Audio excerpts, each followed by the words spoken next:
Hello, welcome back to my YouTube channel. My name is Mahak and today in this video we will discuss about forgetting. What is forgetting, its definition and its causes of forgetting, ki how they cause forgetting. So without wasting any time, let's begin our video. So first of all, we discuss about the introduction of forgetting. Forgetting means fail to remember. Forgetting has positive and negative value in life. क्या मतलब हुआ कि जो forgetting है उसके कहने का in short ये मतलब है कि फेलियर आना किसी चीज़ को याद करने में, रिमेंबर करने में।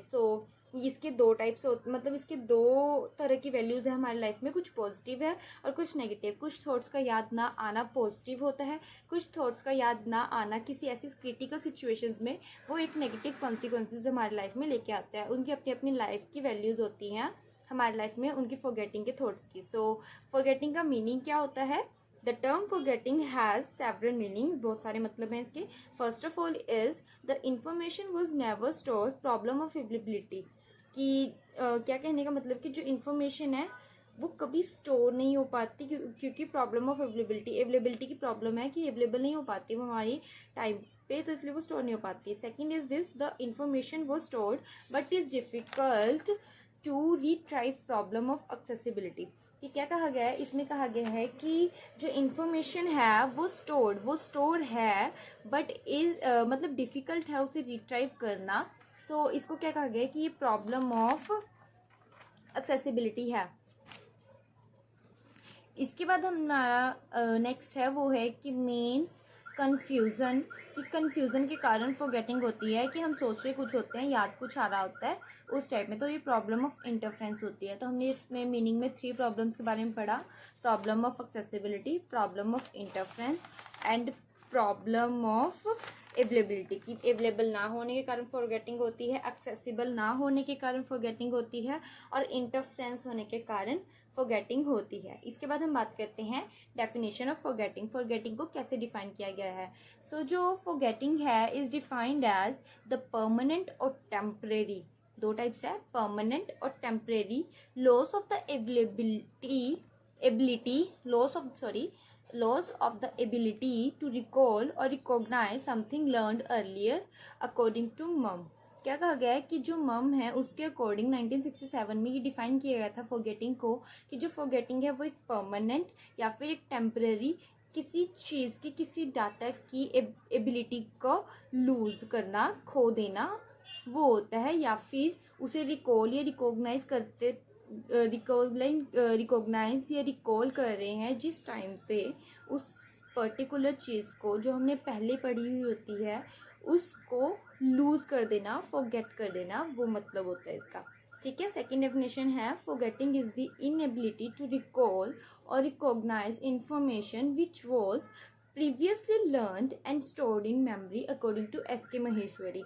एस.के. महेश्वरी के अकॉर्डिंग फॉरगेटिंग क्या है कि इनएबिलिटी है किसी पर्टिकुलर चीज़ को रिकॉल, रिकॉग्नाइज करना, किसी इन्फॉर्मेशन का जो कि हमने प्रीवियसली लर्न किया है और हमारी मेमोरी में स्टोर किया गया था। फॉर एग्जाम्पल हम लास्ट स्टैंडर्ड की बात कर ले, अगर हम अभी 8th में हैं और हम 7th की बात कर ले, तो हमने जो 7th के एग्जाम्स में जो चीज़ पढ़ी थी, ठीक है, उस चीज़ की वो प्रीवियस लर्न हम फॉरगेट कर जाते हैं ना काफ़ी कुछ उसमें से।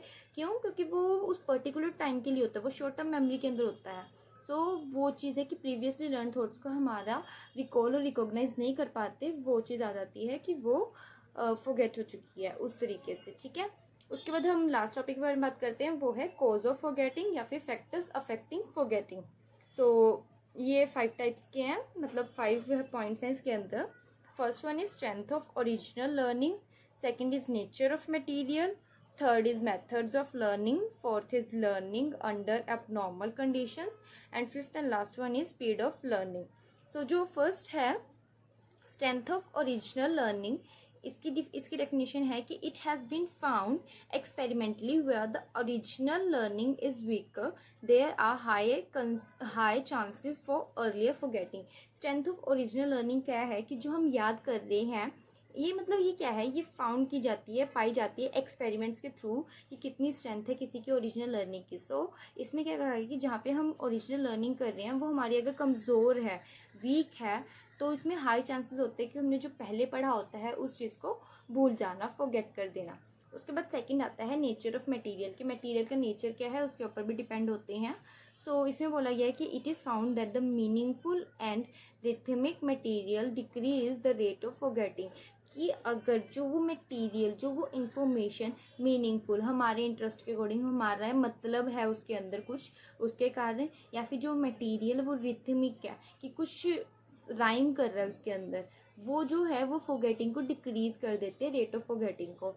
सो द मीनिंगलेस मटेरियल और nonsense syllabus needs to relate with some meaning और association to this for quick remembering. क्या कहा गया कि जैसे मिमोनिक्स हम यूज़ करते हैं, वो हम क्यों करते हैं, ताकि हम उसे एक मीनिंगलेस, जो हमारा मटेरियल है उसे मीनिंगफुल बना के किसी चीज़ के साथ को रिलेट करके उसे हम ज़्यादा टाइम तक याद कर सके। तो वही चीज़ है, अगर हम किसी चीज़ को किसी चीज़ के साथ रिलेट करके पढ़ते हैं तो वो हमारी जो मेमोरी है उसे जल्दी क्विक रिमेम्बरिंग में हमारी हेल्प करता है। तो ये होता है नेचर ऑफ मटेरियल के ऊपर डिपेंड कि वो मीनिंगफुल है कि मीनिंगलेस है, उसके अकॉर्डिंग उसकी जो रेट ऑफ फॉरगेटिंग है वो डिक्रीज इंक्रीज करता है।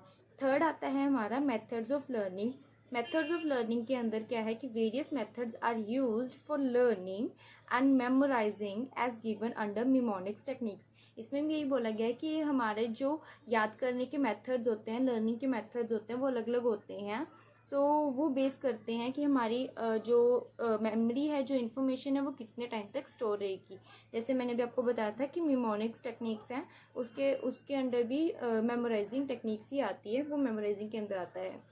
ठीक है, तो हम फोर्थ पे मूव ऑन करते हैं, वो है कि लर्निंग अंडर एबनॉर्मल कंडीशन।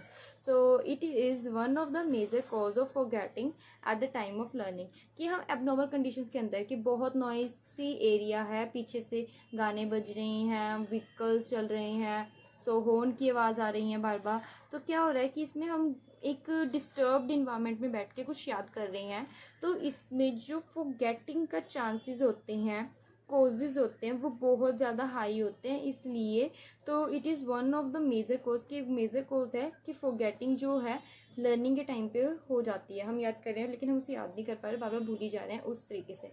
और स्पीड ऑफ लर्निंग के ऊपर भी डिपेंड करता है, कैसे कि speed of learning also determines the degree of forgetting, कि अगर जितनी हम स्पीड में याद कर रहे हैं, सो हो सकता है कि हम उसे रिट्राइव नहीं कर पाते टाइम पे। क्यों? क्योंकि उसकी हमने रिहर्सल बहुत कम की होती है, बहुत स्पीड में याद किया होता है, तो उसकी जो टाइम ड्यूरेशन होती है वो भी शॉर्ट हो जाती है उस तरीके से। तो जो हमारी स्पीड ऑफ लर्निंग है वो डिग्री ऑफ फॉरगेटिंग के ऊपर डिपेंड करती है। सो ये थे हमारे कॉजेज ऑफ फॉरगेटिंग। सो आज की वीडियो में हमने क्या पढ़ा, हम जल्दी जल्दी उसे रिवाइज कर लेते हैं, समराइज कर लेते हैं। सबसे पहले हमने पढ़ा इंट्रोडक्शन ऑफ फॉरगेटिंग। फॉरगेटिंग की इंट्रोडक्शन क्या है कि फेलियर टू रिमेम्बरिंग समथिंग। ठीक है, उसके बाद हमने पढ़ा मीनिंग्स ऑफ फॉरगेटिंग, वो 3 प्रिंसिपल्स उसमें से निकल के आए, मतलब 3 प्रॉब्लम्स। तो problem of availability, problem of accessibility, problem of interference, ये 3 मीनिंग्स की प्रॉब्लम्स हमने निकाली। उसके बाद हमने पढ़ा डेफिनेशंस ऑफ फॉरगेटिंग, जो कि 2 राइटर्स के अकॉर्डिंग थी। First one is according to मम और second one is according to S K. Maheshwari. उसके बाद हमने पढ़े कि कॉजेज ऑफ फॉरगेटिंग क्या क्या होते हैं, वो भी 5 पॉइंट्स में थे। First one is strength of original learning, and second is nature of material, third is methods of learning, fourth is learning under abnormal condition, and fifth and last one is speed of learning. So आज की video में इतना ही था, I hope आपको समझ आया होगा। So please इस वीडियो को लाइक कीजिए, सब्सक्राइब कीजिए चैनल को और शेयर कीजिए। मिलते हैं नेक्स्ट वीडियो में।